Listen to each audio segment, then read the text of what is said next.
Okay, so another type of problem. This one's pretty tricky.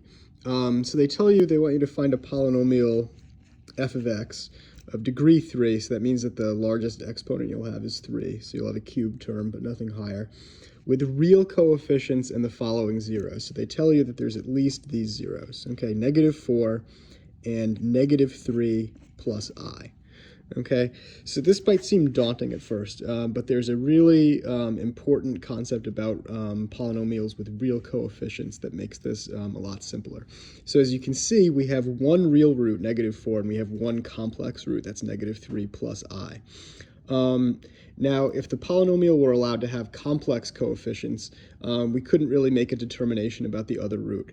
But because we know it's degree 3, that means it's going to have 3 complex roots. And because we're told that it has real coefficients, what that means is that the other root has to be what's called the conjugate of this complex root. So the conjugate is just the same exact thing, but with this sign separating the real part and the imaginary part swapped. So we know for sure, because we have real coefficients, that the other root has to be -3 minus I. Okay? So it becomes relatively easy to rewrite the polynomial, at least in intercept form first. So we'll do x plus 4, and then we'll do x plus 3 minus I, and we'll do x plus 3 plus I. Okay, so those are our 3 roots. Okay, we're writing it in intercept form, but Alex isn't going to accept it in intercept form. It wants it just in standard form.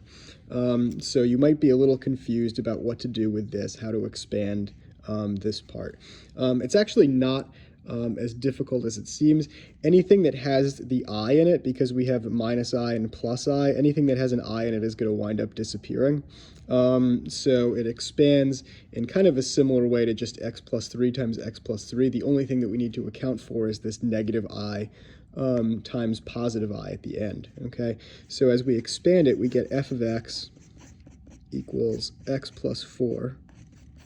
Okay, times, and then we're going to have our x times our x, so that's going to give us x squared.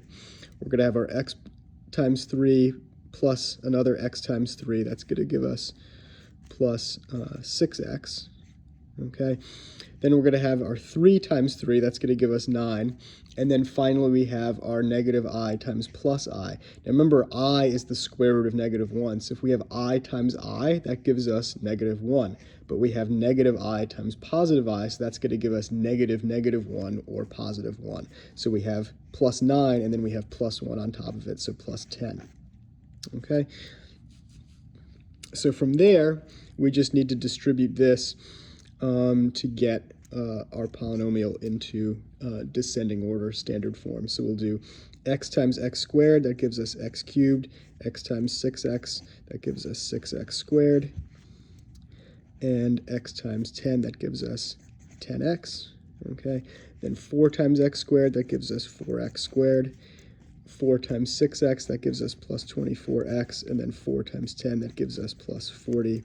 And so we get that f of x equals x cubed plus 10x squared plus 34x plus 40.